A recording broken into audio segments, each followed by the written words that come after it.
Well, I've prepared you now. We're going to Matthew chapter 13 in the parable of the sower. That same day, Jesus went out of the house and sat beside the sea. Such great crowds gathered around him that he got into a boat and sat there while the whole crowd stood on the beach. And he told them many things in parables, saying, "Listen, a sower went out to sow. And as he sowed, some of the seeds fell on the path, and the birds came and ate them up. Other seeds fell on rocky ground where they did not have much soil, and they sprang up quickly, since they had no depth of soil. But when the sun rose, they were scorched, and since they had no root, they withered away. Other seeds fell among thorns, and the thorns grew up and choked them. Other seeds fell on good soil and brought forth grain, some 100-fold, some 60, some 30. If you have ears, hear." A break, and we go to a second telling of the parable. Hear then the parable of the sower.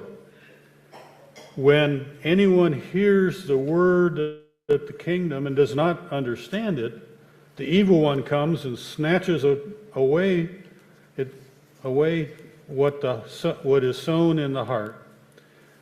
That is what was sown on the path. As for what was sown on rocky ground, this is the one who hears the word and immediately receives it with joy. Yet such a person has no root, but endures only for a while. And when trouble or persecution arise on account of the word, that person immediately falls away. As for what was sown among the thorns, this is the one who hears the word, but the cares of this age and the lure of wealth choke the word, and it yields nothing. But as for what was sown in the good soil, this is the one who hears the word and understands it, who indeed bears fruit and yields, in one case 100-fold, in another 60, in another 30. The gospel of the Lord. Praise to you, O Christ. There are a number of artists who have produced what are called icons, religious paintings of parables, and particularly parable of the sower. And you, in your bulletin, should have a one that looks a lot like this one. These were used in a time, particularly when people were not literate, as a way of teaching a Bible parable. And you can see in here that we've got Jesus as the sower. You can see him sowing from a cloth bag he has fashioned. You can clearly see the 4 types of soil types in the parable, complete with birds picking up the uncovered seeds. And you can see a representation of the type of crop grown in each soil, or what each would produce. A potential problem with the icon is that those of us with agricultural roots will wonder, when this crop is already up, why is Jesus still sowing and spreading seed? Now, it's probably just Jerry Stein and I that would look at in that distorted way, but I assume the artist took some liberty here, or there's another message in that also. It's possible, it is in a parable, of course, so you can decide. Well, maybe I want to read too much into the one parable, but I think this parable could have at least 3 different names. First, it could be called Parable of the Seed.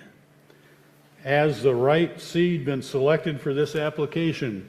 And what about the concepts of precision agriculture and variable seed planting rate? It's one option. Perhaps it could be Parable of the Soil. Has the seed bed been properly prepared? Was the pre-emergent fertilizer and herbicide and insecticides used? But parable of the sower, and the sower and the sower in Matthew's focus is where the reading starts. We should likely at least consider that as the first and primary interpretation. Let's keep that focus on the sower. That is, we are hearing from Jesus through Matthew about the necessity of sowing the gospel, sowing the great news of powerful, redeeming love of God. We are to be sowers of the gospel, just like Jesus. But what does that look like? The parable is ripe with colorful images we can create in our minds and themes we can conjure up for what is being said by the sower and what it means. But to keep focus, we need to back up to consider the context that Matthew lays out for this in his gospel for this parable. There are various themes as Jesus continues on with various parables. In the Gospel of Matthew, this parable follows a narrative documenting the growing estrangement between Jesus and his contemporaries. Just ahead of this, in chapter 12, we have several stories of conflict. Conflict with the Pharisees, the leading religious people of the day, who are now plotting to destroy him and his ministry. They have accused him of working for Satan.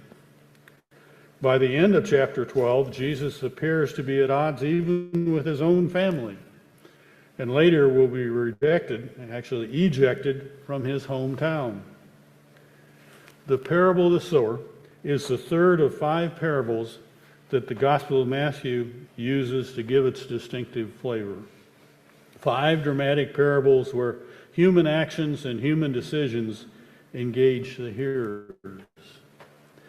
These parables are full of sharp contrasts and reversals where the stakes are heaven or hell, portraying hell as the outer darkness and weeping and gnashing of teeth. Plain stories with serious topics. With weight of those challenges to himself bearing down on him, Jesus walks out of the house to be by the seaside. Maybe it's a surprise even to him, but a large crowd gathers. They want to hear the wisdom stories this man tells. Jesus, of course, rises to the occasion and moves to a boat where all can hear his words. Matthew tells us he told them the parables to the people and the disciples, told them many things in parables. Including, he says, listen, a sower went out to sow. In this way, Jesus gives them food for thought. Of course, the main character of the parable is the sower. The sower scatters and casts the seeds. It seems careless, reckless maybe, wasting much of the seed on ground that holds little promise for fruitful harvest. However, there is a progression, a reminder of the process that perhaps it takes a few tries or a few hundred tries, not only to get the seeds in the right places, but to have the right soil. But what is clear is both seeds in right places are necessary for the harvest. What is also clearly unexpected is that Jesus seeds it all the ground in spite of the hard pack and the stones and the weeds. Now, many of you know I grew up on a small northern Ohio dairy farm. When we seeded oats in the spring into corn stubble, it was with an even then old straight box wagon with wooden wheels. Some of you can visualize one of those. It had an end gate seeder driven by a wheel from off the chain or off the axle of the wheel. It was my job to keep seed in the seed hoppers and try to stay in the wagon while it crossed the rough field. My father seemed to think it was necessary to go at what seemed to me like a breakneck speed across the field. Yes, the seed was important. Yes, the soil preparation was important. But what I really remember is the sowing of the seed, that jarring, bouncing right across that rough cornfield in that old wagon. As I reflect, this may have been a pretense or a preparing me for this parable. I hope you picked up that this parable is actually told twice, as we said.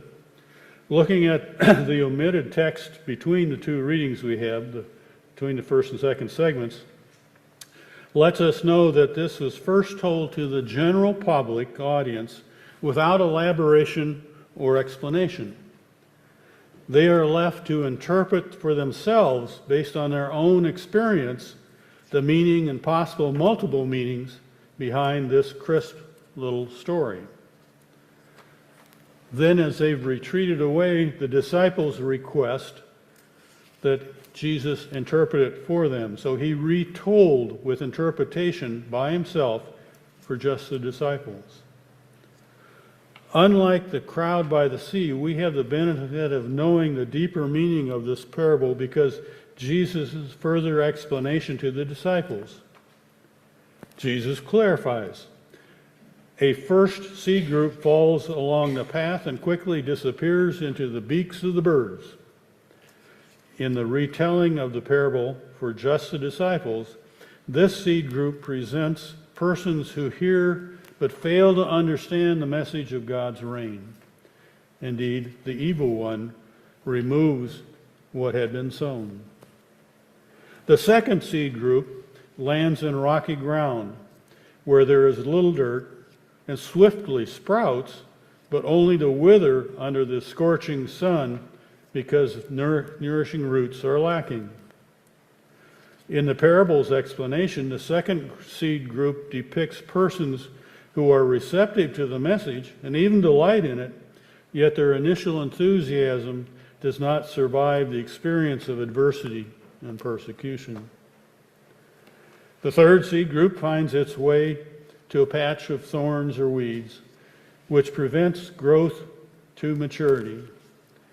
In the parable's retelling, the thorns represent experiences that hinder preserving faithfulness, such as anxious concerns and acquisite and greed. Greed of the kind Jesus has cautioned against so severely in the Sermon on the Mount. But all is not lost, though. A fourth seed group, benefiting from its location of favorable soil, bears fruit and yields stunning proportion, as much as 100-fold, ranging from 100 to 60 to 30, an abundant harvest. The parable understands the struggles of the world and our effort to live and proclaim the stupendous love of God. It is tough, relentless work spreading the Word of God, plagued by all the variables symbolized in the soils that we looked at. It realistically states that at best we will have a 25% success rate, and that we will, in some areas, often see no yield that is producing nothing for us by our sowing of love. Note, however, that Jesus does not say he only sows where there is the best possible success. In today's terms, Jesus would not be a proponent of precision agriculture with its variable seed rate, fertilizer, and watering. Jesus would take that old end-gate cedar, bouncing across that rough cornfield at breakneck speed, and let her rip. No limits to where he will spread his love. He does say, be realistic about the way the world works, and also hope and pray the sowing will be received. At its heart, this parable is a story of hope and possibility. Not because of the expertise of the human sower. Success in sharing of the love of God happens not because of what we do and what we are, but because of who God is and what God is doing through us. The hearers of this story in every generation are reminded that we are asked to join God in the process of proclaiming the love of God. We are to open up our spreaders.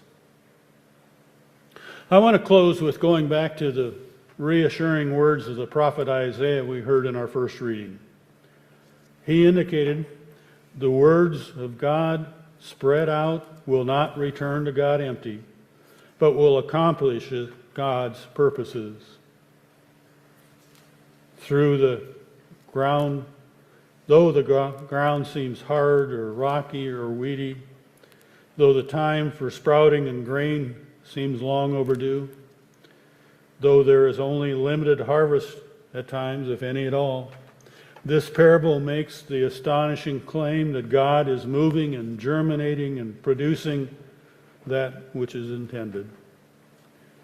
We should be assured that in the middle of our mess, in the middle of the scary and crazy world we're in, God is working for love and for justice and for equity to prevail in our hearts and to prevail in the world. So, open up your cedars. Let them rip. Spread the love of God. Amen.